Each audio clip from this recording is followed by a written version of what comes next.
Hello, AI fans, and welcome back to another AI Newsround. Now, this month we're going to be discussing some of Anthropic's big infrastructure moves, which have been announced recently, and some of the implications off of those.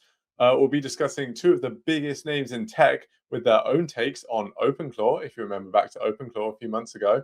We'll be discussing a brand new certification for anyone who's really serious about agent reliability. And of course, this month, we'll be going through Model Mania, but with surprisingly fewer announcements this month than usual. So, without further ado, let's get into it. So, before we get into the main headline, I want to touch on what is maybe on the surface a slightly smaller press release, but something which I think tells a much bigger story once you delve into it. And that is that Anthropic has recently signed a deal with SpaceX to start using their AI supercomputing infrastructure. And why should this matter? Well, the simple version is that compute is currently still the main constraint facing AI. And so the providers which are going to win over the next few years will be the ones with the most reliable and scalable access to GPUs. And Anthropic is certainly looking to lock in that supercomputer access. So this deal with SpaceX is certainly a big scale up, alongside the increased capacity through other avenues such as Amazon. But really, it tells us two main things. Firstly, that Anthropic is not slowing down. They're planning for a future where they have vastly more compute requirements than they already have today. And secondly, they're expecting so much growth that they're looking for that extra capacity wherever they can get their hands on it. So, why should you care even if you're not running a frontier lab? Well, a few reasons. Firstly, as if Nvidia and Intel stocks haven't already shown us this, it's a reminder that compute supply chain is just as important factor in this industry as the models themselves. And it signals that in an increasingly agentic world, capacity, not cleverness, is increasingly the bottleneck, which is why we're seeing so much more effort put into smaller, lighter, maybe cheaper models, which is definitely something we're going to be touching on later. And it also tells you that the big AI providers are already starting to gear up for a future of much, much higher demand than they're already seeing today. So, yes, it's certainly a small headline, but one with a big subtext. And that is that the players who are going to be relevant in 2027 are the ones who are making really big deals like this in 2026. All right, the main event. And that is that this month, both Google and Microsoft began their moves into the territory that OpenClaw basically defined, the personal, always on agentic assistant. And the fact they've both been doing this in the same month is not a coincidence. It's something which has been a hotly speculated race behind closed doors for months now. So, first up, let's take a look at Gemini Spark. So Google unveiled this alongside broader anti-gravity announcements at I/O 2026. And Spark is pitched as your 24/7 personal AI agent for productivity. And the keyword there is personal. This isn't a chatbot you open and close. It's designed to sit in the background of your day, watch context across your apps and accounts, proactively suggest things, and quietly take on actions on your behalf when you ask it to. So think drafting follow-ups, prepping for meetings, summarizing long threads, and chaining together multiple step tasks across the Google's ecosystem. Gmail, Docs, calendars, all of it. And of course, because it's Google, it leans hard into features like native access to search and grounding, deep ties to workspace, and the ability to pull on Gemini 3 series models under the hood. And what's particularly interesting is the framing. Google isn't selling this as a model or something that you can buy. They're breaking cover and actually selling it as an agent, a thing that does, not just a thing that answers, which is a meaningful shift in how they're positioning their consumer facing AI. Now, over in the Microsoft camp, when I first drafted this video, there were only strong inklings and leaks that I was going to talk about that something was being internally tested and getting close to release, and it was codenamed ClawPilot. But in the first few days of June, it was properly announced Microsoft Scout. Now, Microsoft is pitching Scout as the first of a new category it calls autopilots, always on agents that run autonomously in the background, carry their own identity, and act on your behalf without you having to prompt them every single time. And in practice, Scout is going to live across cloud, desktop, and web. You talk to it inside Teams, And through the desktop app, you can extend its reach out to your browser, your local files, and of course to MCP servers. So it's wired into Microsoft 365 stack that you already use, Outlook, OneDrive, SharePoint, Teams, all that sort of stuff. Plus the data that runs your day to day life. So emails, calendars, chats, and contacts. And it does a lot of what you'd expect, especially given what we just spoke about with Google. So coordinating and scheduling meetings across time zones, flagging the meetings that actually matter and generating your prep materials, spotting upcoming deliverables and automatically blocking time on your calendar, and surfacing risks like, stalled decisions before they actually occur. And over time, it's meant to get sharper through something Microsoft calls Work IQ, which builds context on how you work and what you actually care about. But the more interesting part of the story is the part that Microsoft leans into hard, the tension between an always on desktop agent and enterprise security.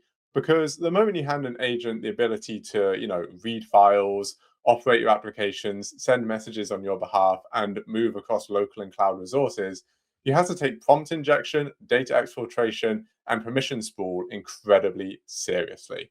And to its credit, Microsoft's answer is unusually concrete. Every Scout agent runs using its own governed Entra identity, not a shared anonymous service account. So whatever it does is attributable to a known actor. Its credentials are also scoped to the task and redacted from logs. It can also only reach resources that you approve. Sensitive actions go to humans for verification and permission. And of course, Microsoft Purview is involved, including things like sensitivity labels and data loss prevention, which are all enforced in the moment before anything gets sent or written. And of course, anyone deploying these sorts of agents at scale needs to understand that an agent with free reign desktop access really is a brand new type of identity and needs to be treated accordingly. Just how well the big platforms are going to pull that off remains to be seen, but for now, Scout's rolling out cautiously. So, what does this all mean? Well, look, the headlines are obvious, really. Personal agents are the direction that the major platforms are heading in. If you're Google, Microsoft, or even Apple, you can't afford not to have one. But the deeper signal is that the competitive surface is really starting to shift once again. It's no longer just about model quality, it's about ecosystem reach and how deeply the agent is wired into the apps that your users are already using day to day. It's about the trust and the governance. Can your IT team deploy this without losing sleep? And can you use it without compromising yourself at an enterprise or a personal level? And of course, it's about agent UX. Does it feel like a proper coworker, or does it just feel like another feature which has been awkwardly bolted onto the side? So, Spark and Microsoft Scout are the first serious responses in this wave, and I reckon we're going to be seeing a lot more of these over the next few months. Okay, a quick but quite meaningful one is that Databricks has recently launched the Context Engineer Associate certification, billed as the industry's first certification for building reliable AI agent systems. And that name is deliberate. This isn't a prompt engineering cert. It's a certification focused on how you should structure context for agents, manage tools, retrieval, grounding, evaluation, and of course, how you operate these systems in production, which really does mirror what we've been saying for months.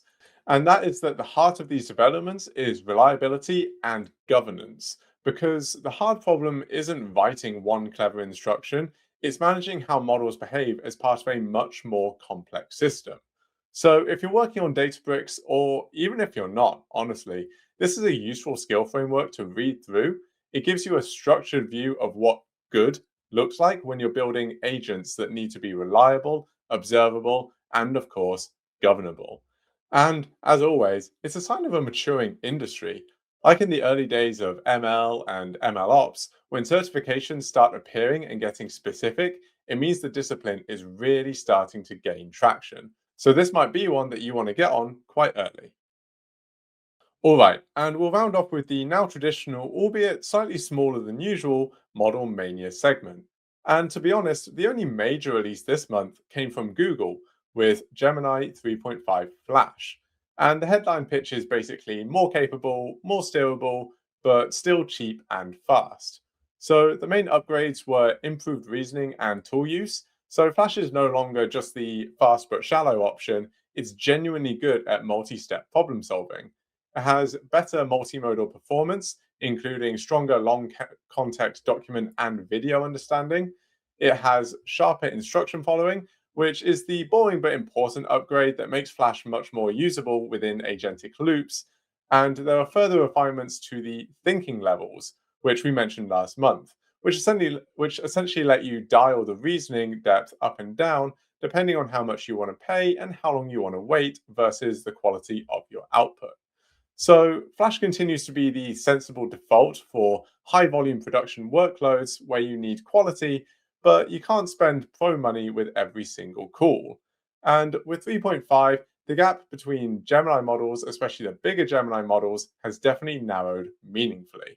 However, one caveat I do want to mention, just based on anecdotal evidence that we've seen from people who've started adopting 3.5 Flash, is that ability to follow instructions and that sharpness has maybe been dialed a bit too far into the eager side, because we've definitely been seeing that 3.5 Flash in some agentic loops has been far more eager to be calling tools and to be following specific instructions than previous iterations. So that's definitely something to be bearing in mind if you're thinking of just throwing it straight into your agentic system and seeing what happens.